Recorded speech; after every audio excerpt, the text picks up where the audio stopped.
আমরা বাঙালি, কিন্তু আমাদের বাঙালি জাতির মূল শিকড়টা কোথায়? কিভাবে কালের পরিক্রমায় আমরা বাঙালি হলাম? কি জানতে ইচ্ছে হয় না? কেন আমাদের সংকর জাতি বলা হয়?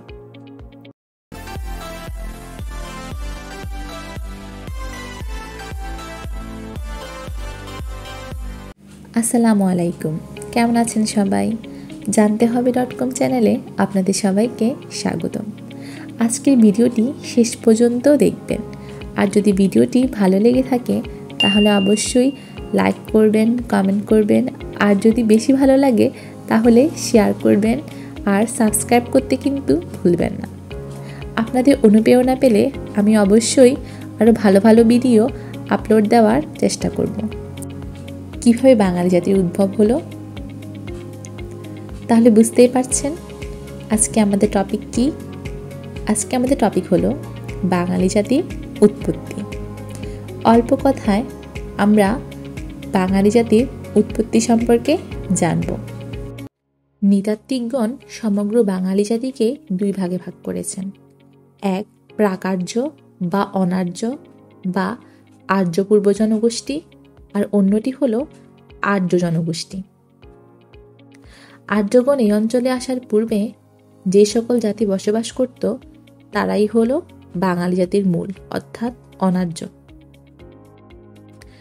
অনার্যদের মধ্যে প্রধান চারটি জাতি হল নেগ্রিটো, অস্ট্রিক, দ্রাবিড়, ভর্চিনীয় বা মঙ্গোলীয়।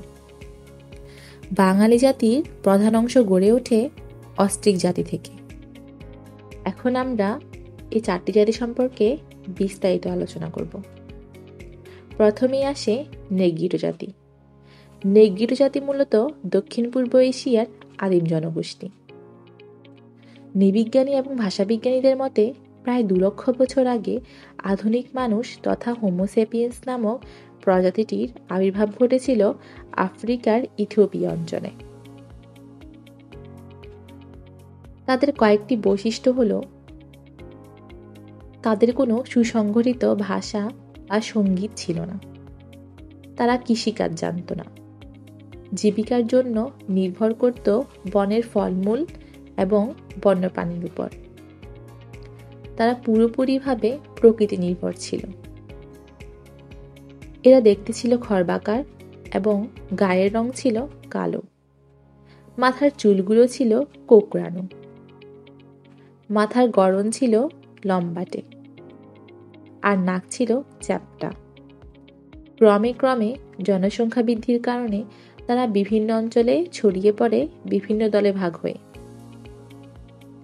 এরকম একটি দল 75 থেকে 60 হাজার বছর আগে আমাদের এই অঞ্চলে প্রবেশ করে এবং পরবর্তীতে 45 হাজার বছরের পূর্বে তারা ভারতবর্ষের বিভিন্ন অঞ্চলে ছড়িয়ে ছিটিয়ে পড়ে।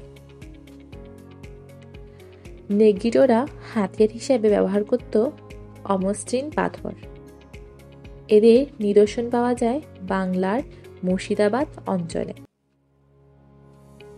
এরা আগুনের ব্যবহার জানত না। বড় বড় গাছের নিচে দলবদ্ধভাবে বসবাস করত। 1953 সালে পশ্চিম বাংলার দুর্গাপুরে কিছু নমুনা পাওয়া গিয়েছিল। বিজ্ঞানীদের মতে এগুলো 12,000 বছরেরও পুরনো।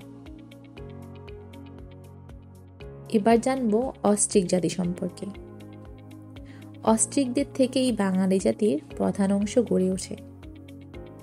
প্রায় 5,000 বছর পূর্বে ইন্দোচীন থেকে আসাম হয়ে বাংলায় প্রবেশ করে অস্ট্রিক জাতি এবং এসেই নেগ্রিটোদের উৎখাত করে। এদেরকে নিষাদ জনগোষ্ঠীও বলা হয়। তাদের অন্যতম দুটি ভাষা হলো মুন্ডা ও খাসি।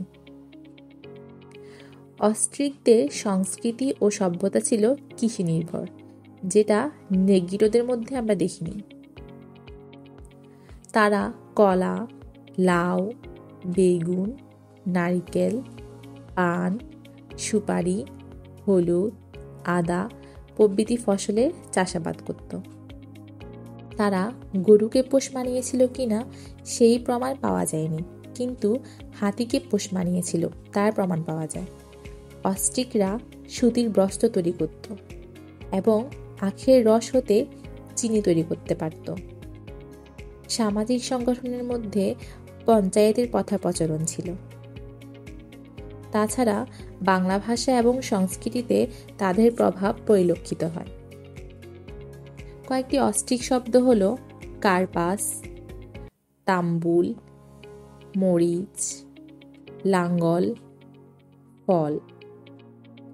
এগুলো সংস্কৃত ভাষায় প্রবেশ করে পরবর্তীতে বাংলা শব্দভাণ্ডারে অন্তর্ভুক্ত হয়েছে।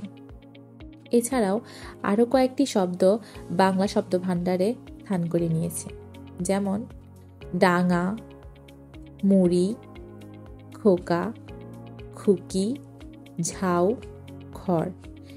এরকম অসংখ্য শব্দ অস্ট্রিক জাতিগোষ্ঠী থেকে বাংলা শব্দভাণ্ডারে স্থান পেয়েছে। এবার আমরা জানব দ্রাবিড় জাতি সম্পর্কে। অস্ট্রিক জাতির সময়কালে বা এর কিছু সময় পরে 5000 বছর পূর্বে দ্রাবিড় জাতি এদেশে আসে। তারা দক্ষিণ ভারতের আদি অধিবাসী। সভ্যতায় উন্নততর বলে তারা অস্ট্রিক জাতিকে গ্রাস করে। তারা নগরকে কেন্দ্র করে সভ্যতা গড়ে তোলে। নৃতাত্ত্বিক বৈশিষ্ট্যের দিক থেকে দ্রাবিড়রা ছিল এরকম দেখতে যে দীর্ঘ মুন্ডু বিশিষ্ট, নাক চওড়া ও মোটা, ঠোঁট ছিল পুরু, মুখ ছিল চওড়া ও মাংসল, গায়ের রং ছিল কৃষ্ণকায়। তবে নগর জীবনের পাশাপাশি দ্রাবিড়রা বাংলায় কৃষিকাজও করত। সংস্কৃত ভাষায় ব্রীহি ও তণ্ডুল শব্দ দুটি দিয়ে ধান বোঝায়। এই দুটি শব্দের মূল রয়েছে কিন্তু দ্রাবিড় ভাষায়। এর থেকে অনুমান করা যায় তারা ধান উৎপাদনও করত। ধান ছাড়াও দ্রাবিড়রা গম ও যমের আবাদও করত। দ্রাবিড়রা মাছ খেত। মাছ ধরা ছাড়াও তারা নদীতে মুক্তা আহরণ করত। শুধু নদী নয়, সমুদ্রেও তারা মুক্তা আরোহণ করত। বাঙালি সনাতন ধর্মাবলম্বীদের মধ্যে দ্রাবিড়দের রয়েছে গভীর প্রভাব। এবার জানব মঙ্গোলীয় বা ভোটচিনীয় জাতি সম্পর্কে। অস্ট্রিক দ্রাবিড় জাতির সাথে মঙ্গোলীয় বা ভোটচিনীয় জাতির সংমিশ্রণ ঘটে। তারা এসেছিল দক্ষিণ ও পশ্চিম চীন থেকে। এদের গায়ের রং ছিল বাদামি, দেখতে বেঁটে, মাথা গোল, নাক চ্যাপ্টা, চুল কালো এবং খাড়া। এবার জানব আর্য জনগোষ্ঠী সম্পর্কে। অধিকাংশ তাত্ত্বিকদের মতে আর্যদের আদিনিবাস ছিল ইউরাল পর্বতের দক্ষিণে, বর্তমানে এশিয়া ইরানে। ভারতবর্ষে আর্যদের আগমন ঘটেছিল খ্রিস্টপূর্ব 200 অব্দে। আর্যরা সনাতন ধর্মাবলম্বী ছিল। তাদের ধর্মগ্রন্থের নাম ছিল বেদ। আর্যদের বলা হয় পৃথিবীর সবচেয়ে সভ্য জাতি। বহিরাগত আর্যদের আগমনের পর হতেই দ্রাবিড়দের সাথে সংঘাত হয়। এক পর্যায়ে দ্রাবিড়রা পরাজিত হয়। এভাবে অনেক জাতির সংমিশ্রণে বাঙালি জাতি সংকর জাতি হয়েছে।